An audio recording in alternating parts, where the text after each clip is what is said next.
Shruti is Sanskrit for that which is heard, and refers to the body of most authoritative, ancient religious texts comprising the central canon of Hinduism. It includes the 4 Vedas, including its 4 types of embedded texts: the Samhitas, the Brahmanas, the Aranyakas, and the early Upanishads. Śrutis have been variously described as a revelation through anubhava, or of primordial origins realized by ancient rishis. In Hindu tradition, they have been referred to as apauruṣeya. The Sruti texts themselves assert that they were skillfully created by rishis, after inspired creativity, just as a carpenter builds a chariot. All 6 orthodox schools of Hinduism accept the authority of Śruti, but many scholars in these schools deny that the Śrutis are divine. Gnostic philosophies such as the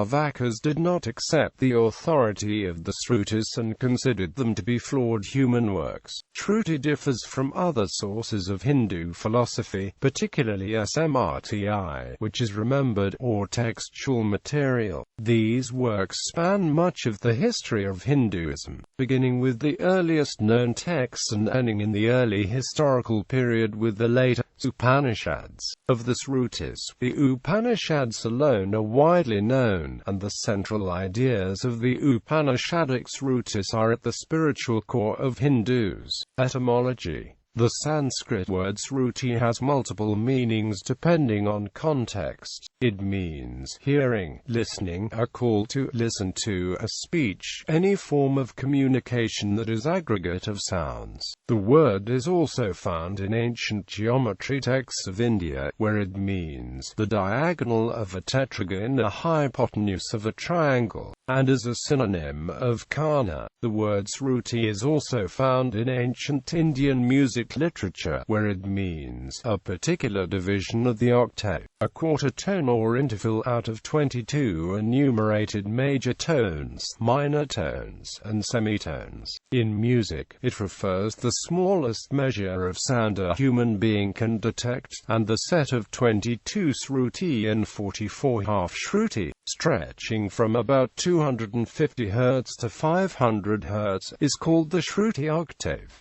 In scholarly works on Hinduism, Sruti refers to ancient Vedic texts from India. Munir Williams traces the contextual history of this meaning of Sruti as which has been heard or communicated from the beginning, sacred knowledge that was only heard and verbally transmitted from generation to generation. The Veda, from earliest rishis in Vedic tradition. In scholarly literature, Shruti is also spelled as Shruti.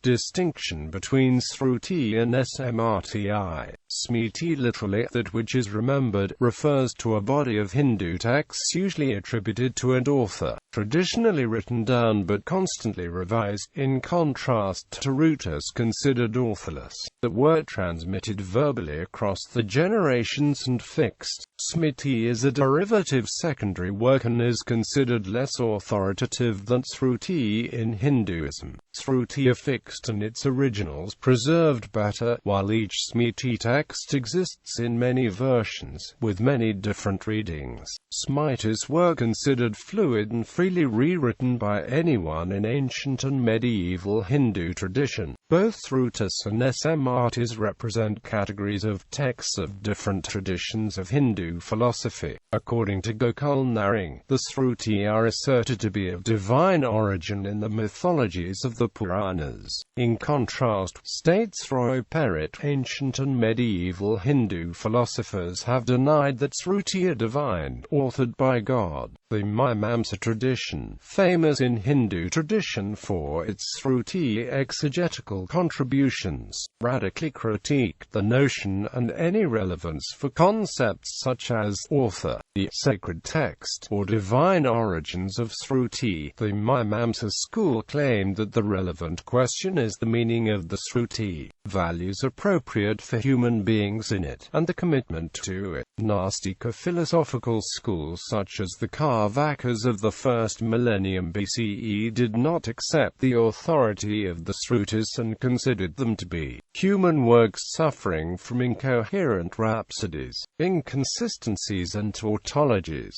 Samhitas are considered to be human thoughts in response to the Śrutis.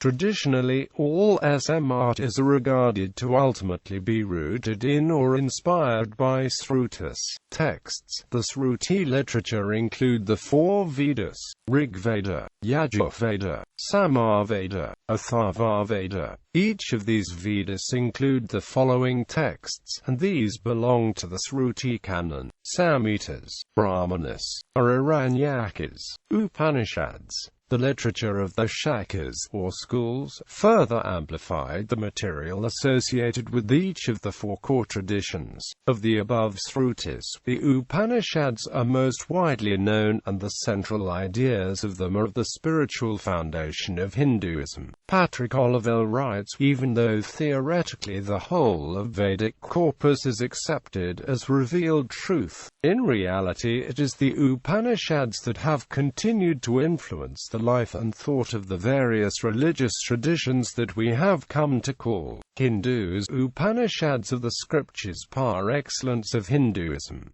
Role in Hindu law. Śrutis have been considered the authority in Hinduism. Samhitas, including the Manusmriti, the Narada-smriti, and the Parasara-smriti, are considered less authoritative than Śrutis. Only 3 of the 4 types of texts in the Vedas have behavioral precepts. For the Hindu, all belief takes its source and its justification in the Vedas. Consequently, every rule of Dharma must find its foundation in the Veda. Strictly speaking, the Samhitas do not even include a single precept which could be used directly as a rule of conduct. One can find there only references to usage which falls within the scope of Dharma. By contrast, the Brahmanas, the Aranyakas, and the Upanishads contain numerous precepts which propound rules governing behavior. Billy Moria states the role of Sruti in Hinduism has been inspired by the belief in a higher natural cosmic order that regulates the universe and provides the basis for its growth, flourishing and sustenance, be that of the gods, human beings, animals, and eco-formations.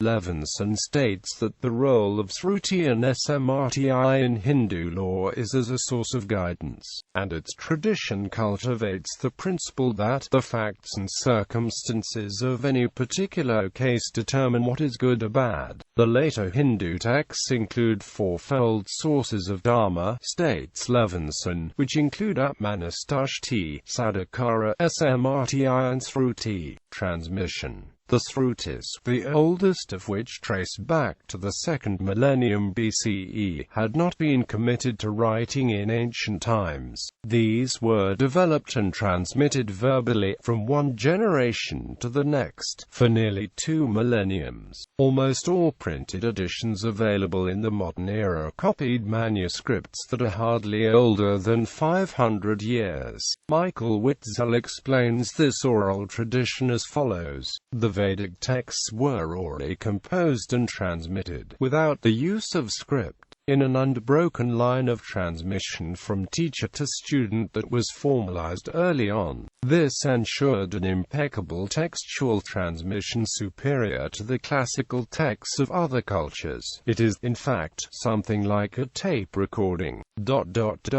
Not just the actual words, but even the long-lost musical accent has been preserved up to the present. Ancient Indians developed techniques for listening, memorization, and recitation of Śrutis. Many forms of recitation of pathas were designed to aid accuracy in recitation and the transmission of the Vedas and other knowledge texts from one generation to the next. All hymns in each Veda were recited in this way. For example, all 1028 hymns with 10,600 verses of the Rig Veda was preserved in this way, as were all other Vedas including the principal Upanishads, as well as the Vedangas. Each text was recited in a number of ways, to ensure that the different methods of recitation acted as a cross-check on the other. Pierre Sylvain Filiosat summarizes this as follows.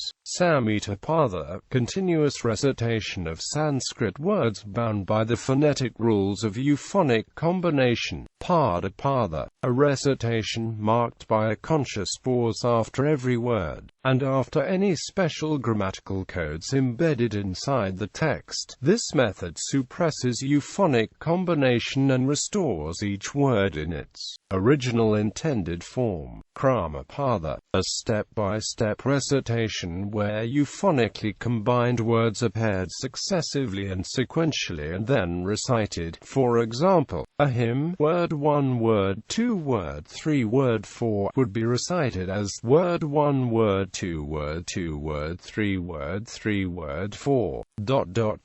This method to verify accuracy is credited to Vedic sages Gargya and Sakalya in the Hindu tradition and mentioned by the ancient Sanskrit grammarian Panini. Kramapada modified the same step-by-step recitation as above, but without euphonic combinations. This method to verify accuracy is credited to Vedic sages Bhabravya and Galava in the Hindu tradition, and is also mentioned by the ancient Sanskrit grammarian Panini. Jatapada, the Vihapada and Ganapada are methods of recitation of a text on its oral transmission that developed after 5th century BCE, that is, after the start of Buddhism and Jainism. These methods used more complicated rules of combination and were less used.